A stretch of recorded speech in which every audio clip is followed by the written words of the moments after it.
কংগ্ৰেছৰ সভাপতিগৰাকীয়ে পদত্যাগ কৰাৰ পিছত আৰু আমাৰ বিহালী আসনখনক লৈ কিছু সমস্যাৰ সৃষ্টি হোৱাৰ পিছত সভাপতিৰ দায়িত্ব মোক দিছে সকলোৱে মিলি। মই যদিও ইচ্ছুক নাছিলোঁ তথাপিও দায়িত্ব পালন কৰিবলগীয়া হৈছে। আৰু মই সভাপতি হোৱাৰ পিছত আমি কোনো আনুষ্ঠানিকভাৱে বৈঠক অনুষ্ঠিত কৰিব পৰা নাছিলোঁ এতিয়ালৈকে। আৰু যিহেতু সংসদৰ মোৰ অধিৱেশন চলি আছে, গতিকে আজি এইটো দিনত সকলোৰে সুবিধা হ'ব বুলি কোৱাত আমি আকৌ আজি বহিব খুজিছোঁ। কংগ্ৰেছক বাদ দি আমি আটাইকেইটা দল আজি ইয়াত গোট খাইছোঁ। নিশ্চয় চলিব পাৰে, কাৰণ আমাৰ গোটেই কথাটোৱে হৈছে বিৰোধী ঐক্য। আৰু বিৰোধী ঐক্যত যদি প্ৰধান ৰাজনৈতিক দলটো নাথাকে, মোৰ ব্যক্তিগত যিটো মত মই সদায় কৈ আহিছোঁ আপোনালোক, এইটো বাৰু তেওঁ কি কৈছে নাজানো। বহাটো লৈ পেলাইতো ইমান ডাঙৰ সমস্যা নহয়। ভূপেন বৰাই আকৌ কৈছে নহয়, লিলিত বহিলেহে বিজেপি হিলিব। লিলিত বহিলেহে বিজেপি হিলিব বুলি ভূপেন বৰাই কোৱা শুনিছোঁ মই। গতিকে এইবোৰ কোৱা কৰি চলি থাকিব।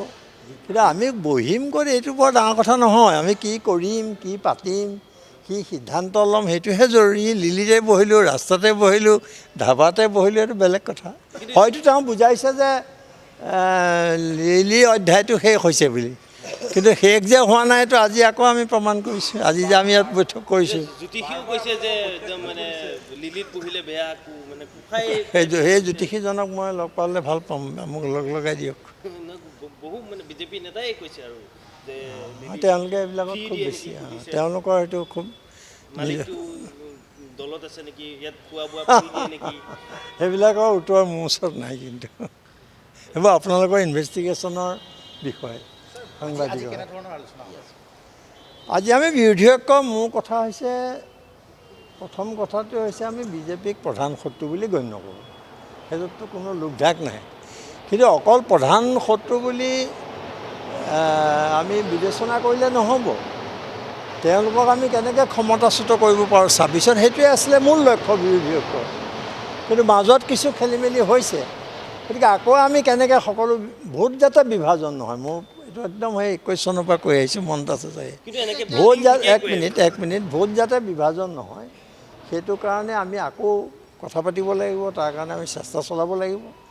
আৰু ৰাজনৈতিক দলৰ উপৰিও বাকী যিবিলাক আমাৰ সংগঠন আছে, বিজেপি বিৰোধী যিবোৰ শক্তি আছে, সকলোকে আমি একত্ৰিত কৰাৰ কথাই আমি চিন্তা কৰিছোঁ।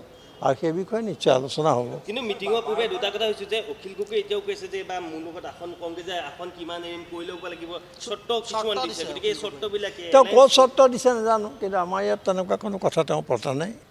তেওঁ যদি কংগ্ৰেছৰ লগত পাতিছে নাজানো। কিবা এতিয়া তেনেকুৱা হ'ব নেকি যদিহে কংগ্ৰেছে, কাৰণ দেখা পোৱা যায় যে লোকসভাটো হ'ল, উপ নিৰ্বাচনতো গোটেই আসনবিলাকত তেওঁলোকে নিজে নিজে প্ৰাৰ্থিত্ব দিয়েগৈ। নাই, লোকসভাতো হোৱা নাই এনেকুৱা। বৰপেটাত হ'ল, সেইটো এটা হৈছে আৰু বিহালীটোতো তেনেকুৱা এটা ইমান স্মুথ চেলিং নহ'ব বাৰু। বিহালীটোতো আমি মুকলিকৈ কৈছোঁ যে কংগ্ৰেছৰ এইটো এটা ডাঙৰ ভুল, তেওঁলোকৰ এইটো এটা ডাঙৰ ভুল, আৰু যিটো এটা ঐতিহাসিক ভুল। দেখা যাব, বৈঠক হৈ থাকিব, আলোচনা শেষ নাই। আৰু এই আলোচনা বৈঠকৰ মাজে মাজে গৈ এটা সিদ্ধান্ত হ'ব, সেই বিষয়েও সন্দেহ নাই। ৰিজাল্ট নাই যদিতো আমি যুঁজি আছোঁ। মই দেখোন ৯০ চনৰ পৰা ৰাজপথত আছোঁ, সাংবাদিকতা মই চাকৰিও হেৰুৱাইছোঁ তাৰ কাৰণে। মই জেলত গৈছোঁ। মইতো এৰি দিছোঁ নেকি? আপোনালোকে কওকচোন, মোক বেয়া পোৱাখিনিও কওক যে মই মোৰ স্থিতি সলনি কৰিছোঁ নেকি? নাই কৰা নহয়, লাগি আছোঁ। লাগি থকাটো বেলেগ কথা, আৰু ঘপকৈ ক্ষমতা লোৱাটো এটা বেলেগ কথা। কোনোবাই ক্ষমতা লোৱাৰ কথা ভাবিছে, আমিও ভাবিছোঁ যে আমি বিজেপিক আঁতৰাব লাগে।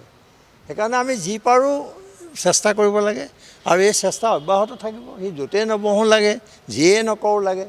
আৰু আসন বুজাবুজি কৰিব লাগিব, কংগ্ৰেছেও উপলব্ধি কৰিব লাগিব। মই আকৌ কৈছোঁ আজি যে আঞ্চলিক শক্তিসমূহক বাদ দি কংগ্ৰেছে কেতিয়াও ক্ষমতা দখলৰ কথা ভাবিব নালাগে। তেওঁলোকক লগত ল'ব লাগে। আৰু বাকী সময়ত আমি কমন মিনিমাম প্ৰগ্ৰেম ল'ব লাগে। কমন মিনিমাম প্ৰগ্ৰেমৰ অধীনত সকলো দলে বিজেপিক প্ৰতিহত কৰাৰ কাৰণে চেষ্টা কৰিব লাগে। আৰু আসনৰ অংকটো যদি কোনোবাই কৰিছে, সেইটোত কিন্তু আমি এতিয়াও মাথা মৰা নাই মানে। যিকোনো খবৰৰ বাবে যোগাযোগ কৰক 7099017330 লগতে 7099017110 নম্বৰত।